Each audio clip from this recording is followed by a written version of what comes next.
Hello friends, ఎలా ఉన్నారు? నేను శైలజ. వెల్కమ్ టు మీ శైలజ వ్లాగ్స్.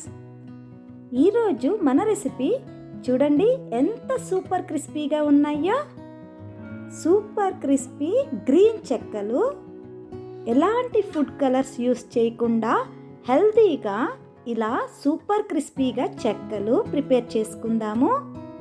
అదే కాకుండా చెక్కలు 4 వేస్లో ఎలా ప్రిపేర్ చేసుకోవాలో ఈ వీడియోలో చూద్దాము. ఇప్పటి వరకు మన ఛానల్ని ఎవరైనా సబ్స్క్రైబ్ చేసుకోకపోతే వెంటనే సబ్స్క్రైబ్ చేసుకోండి. మా ఈ వీడియో మీకు నచ్చినట్లయితే ఒక లైక్ చేయండి, మీ ఫ్రెండ్స్కి షేర్ చేయండి. దీనికోసము ఒక మిక్సింగ్ బౌల్ తీసుకొని పొడి బియ్యం పిండి తీసుకుంటున్నాను. నేను ఇక్కడ అరషాడు గ్లాసుడు పొడి బియ్యం పిండి తీసుకొని శుభ్రంగా జల్లించుకుంటున్నాను. ఇలా జల్లించుకున్న పిండిని పక్కన ఉంచుకుందాము. ఇప్పుడు ఒక గిన్నెలోకి శుభ్రం చేసుకొని తరిగి ఉంచుకున్న ఒక గుప్పెడు పాలకూరను తీసుకొని మూత పెట్టి సిమ్లో పెట్టి ఉడికించుకుంటున్నాను. పాలకూర ఉడికేలోపు ఒక చిన్న అల్లం ముక్క, 2 పచ్చిమిరపకాయలు వేసుకొని చిన్న రోలులో ఇలా దంచుకోవాలి. వీడియోని తప్పకుండా లైక్ చేయండి. మీరు చేసే లైక్ ఎక్కువ మందికి రీచ్ అవ్వడానికి హెల్ప్ అవుతుంది.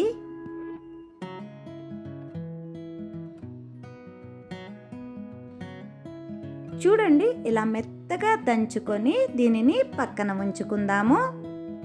ఇప్పుడు జల్లించి పెట్టుకున్నాం కదండి, ఆ బియ్యం పిండిని తీసుకొని అల్లం పచ్చిమిరపకాయ పేస్ట్ ఒక 1/2 టేబుల్ స్పూన్ వేసుకోవాలి. అలాగే 1/2 టేబుల్ స్పూన్ వామును ఇలా అరచేతిలో వేసుకొని నలిపి వేసుకోవాలి.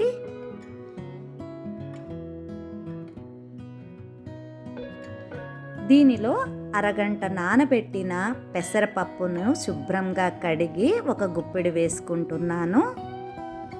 నేను ఇక్కడ తక్కువ క్వాంటిటీ చేస్తున్నాను కాబట్టి తక్కువ వేసుకుంటున్నాను. అదే మీరు ఎక్కువ క్వాంటిటీ చేసుకునేటట్లయితే క్వాంటిటీని పెంచుకోండి. అలాగే 1 టేబుల్ స్పూను నెయ్యి వేసుకుంటున్నాను. నెయ్యితో సహా మనం వేసిన ఇంగ్రీడియంట్స్ అన్నీ పిండిలో బాగా కలిసేటట్లు ఇలా మర్దన చేసుకుంటూ మిక్స్ చేసుకోవాలి. మనం అసలైన ఇంగ్రీడియంట్ మర్చిపోయామండి, సాల్ట్ కూడా సరిపడా వేసుకొని మిక్స్ చేసుకోవాలి. ఇలా వీటన్నింటిని పిండికి బాగా పట్టించుకోవాలి. మనకు నెయ్యి లేదు అనుకుంటే కొద్దిగా వేడి నూనెను కూడా పిండిలో వేసుకొని కలుపుకోవచ్చు. ఇలా కలపడం వల్ల టేస్ట్ బాగుండటమే కాదండి, చెక్కలు నూనె కూడా ఎక్కువగా పీల్చవు. మనకు పాలకూర ఉడికిపోయింది. ఉడికిన పాలకూరను దీనిలో వేసుకుందాము. దీనితో పాటు కరివేపాకును కూడా వేసుకుందాము. నా దగ్గర డ్రై కరివేపాకు ఉంది, దానిని కూడా నేను యాడ్ చేసుకుంటున్నాను. ఇలా అన్నీ యాడ్ చేసుకున్న తరువాత ముందుగా నీళ్లు పొయ్యకుండా దీనిని మిక్స్ చేసుకోవాలి. ఎందుకంటే పాలకూరలో నీళ్లు ఉంటుంది కదా, అది పిండికి పట్టేస్తే కనుక ఒక్కసారే నీళ్లు పోసుకుంటే పల్చనైపోతుంది. అందుకని ముందుగా నీళ్లు పొయ్యకుండా ఇలా పిండికి పాలకూర మొత్తం పట్టేటట్టు బాగా మిక్స్ చేసుకోవాలి.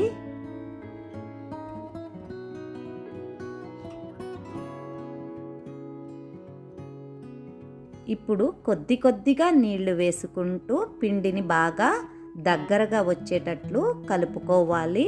మనకు పిండి ముద్ద సెమీ సాఫ్ట్ కంటే కొంచెం గట్టిగానే కలుపుకోవాలి. అట్లా అయితేనే మనకు చెక్కలు క్రిస్పీగా వస్తాయి. మరి పల్చగా కలుపుకుంటే చెక్కలు అంటుకుపోతాయి, ప్లస్ అంత క్రిస్పీగా రావు, కటకటలాడుతాయి. ఇది మాత్రం గుర్తుపెట్టుకోండి. పిండిని కలుపుకున్న తరువాత ఇలా ఒక ముద్ద తీసుకొని మిగిలిన పిండిని పక్కన ఉంచుకుందాము. మనం 4 రకాలుగా ఎలా ప్రిపేర్ చేసుకోవాలో చూద్దాం అనుకున్నాం కదా. ఇలా చిన్న ఉండలుగా ప్రిపేర్ చేసుకొని ఫస్ట్ పద్ధతి ఇలా చేతితో ఒత్తుకోవాలి. ఒక బటర్ పేపర్ తీసుకొని చేతికి కొద్దిగా ఆయిల్ అంటించుకొని ఇలాగూ చేతితో ఒత్తుకోవాలి. ఇది ఫస్ట్ పద్ధతి. ఇలా చేయడం వల్ల వేళ్ళు నొప్పి వస్తాయి, ఎక్కువ చెక్కలు చేయలేము.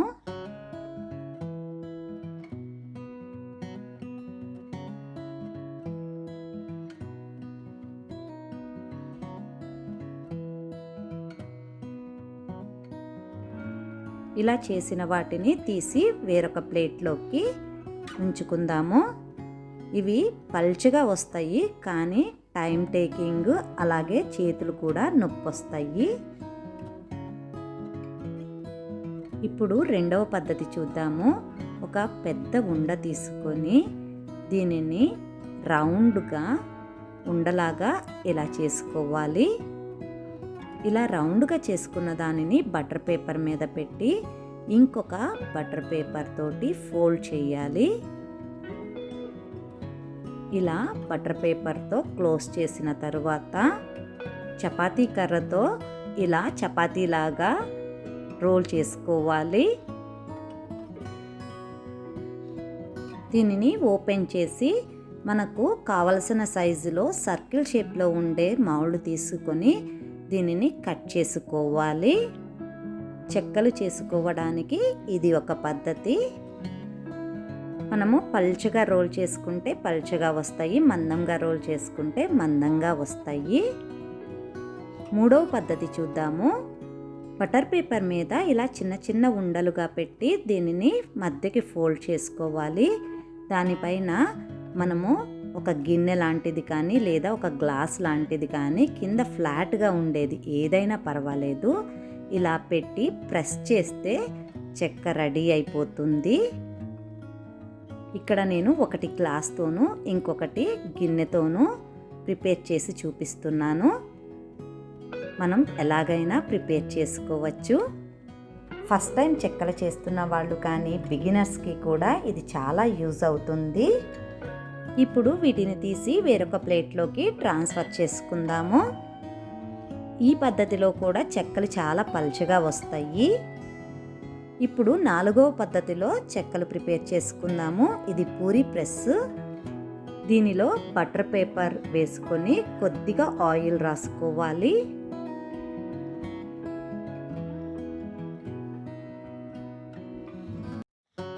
ఇప్పుడు దీనిలో చిన్న ఉండలైనా పెద్ద ఉండలైనా ఏవైనా పెట్టుకొని ప్రిపేర్ చేసుకోవచ్చు. నేను చిన్న చిన్న ఉండలు 2 పెట్టి ప్రెస్ చేస్తున్నాను. ఇలా పెట్టుకున్న తర్వాత బటర్ పేపర్ని ఫోల్డ్ చేసుకోవాలి పైనుంచి. ఇప్పుడు పూరీ ప్రెస్ని క్లోజ్ చేసి ప్రెస్ చేద్దాము. ఇప్పుడు చూడండి చెక్కలు ఎలా వచ్చినాయో. నాకైతే ఇది ఈజీ వే చెక్కలు చేసుకోవడానికి. మనకు బటర్ పేపర్ మీద కంటే కూడా ప్లాస్టిక్ కవర్ మీద చాలా ఈజీగా వచ్చేస్తాయి ఈ చెక్కలు ప్రిపేర్ చేసుకోవడము. అది కూడా చూద్దాము. బటర్ పేపర్ కొంచెం యూస్ చేసిన తర్వాత ఇలా స్టిక్ అవుతూ ఉంటాయి కదండి.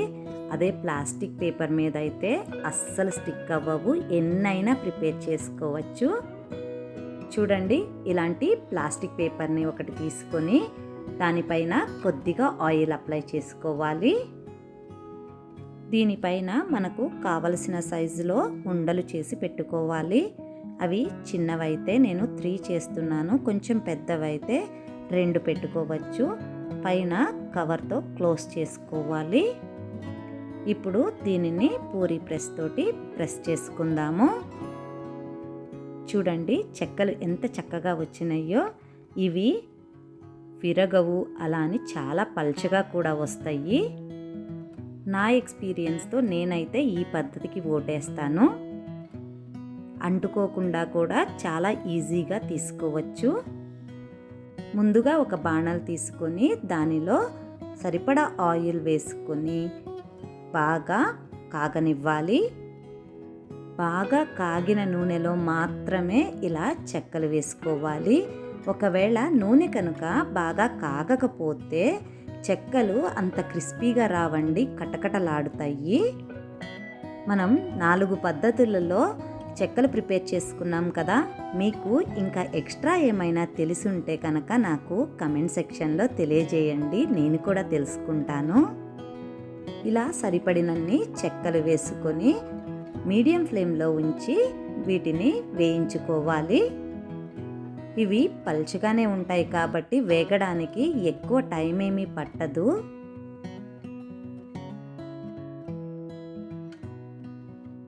ఇలా వేసుకున్న చెక్కలను ఒకవైపు కాలిన తరువాత రెండవ వైపుకి టర్న్ చేసుకోవాలి.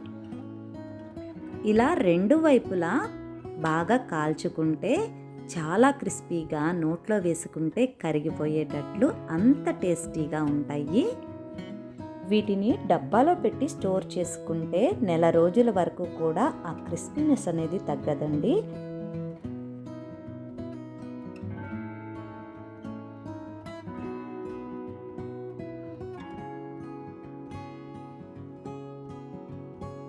చెక్కలు కాలింది లేనిది మనకు ఎలా తెలుస్తుంది అంటే చెక్కలు కాలిన తరువాత ఉడకడం ఆగిపోతాయి, పొంగు ఆరిపోతుంది.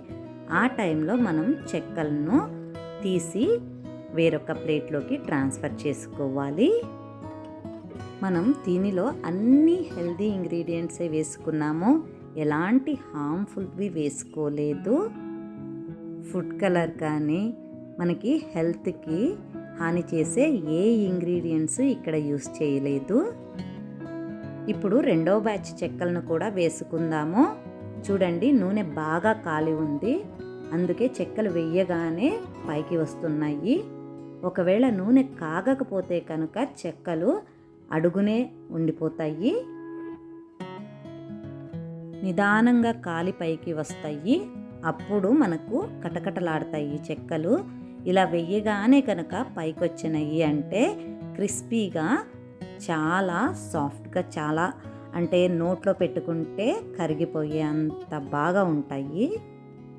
పిల్లలకు స్నాక్ బాక్స్లో పెట్టాలన్నా, ఈవినింగ్కి మన ఇంట్లో మంచింగ్కి కావాలన్నా, ఎప్పుడైనా కానీ ఈ చెక్కలు చేసుకుని ఇంట్లో పెట్టుకుంటే మన చెయ్యి అక్కడికే వెళ్ళిపోతుందండి. ఒకటి తిని ఆపము, కంటిన్యూస్గా తింటూనే ఉంటాము. పెద్దవాళ్ళు కానీ పిల్లలు కానీ చాలా ఇష్టపడతారు. మీరు కూడా తప్పకుండా ట్రై చేయండి. మనం ఇంట్లో చేసుకున్న వాటికి బయట కొన్న వాటికి చాలా డిఫరెన్స్ ఉంటుందండి. ఇంట్లో హెల్తీగా ఇలా ప్రిపేర్ చేసి పెట్టండి. చూడండి, రెండు వైపులా కాల్చుకున్న తరువాత ఆ క్రిస్పీనెస్ మనకి తెలుస్తుంది కదా. లేదు అంటే ఆ క్రిస్పీనెస్ని మనం కూడా చూద్దాం రండి. మన కళ్ళను ఎందుకు నమ్మాలి, మన చెవులతో కూడా విందాం రండి.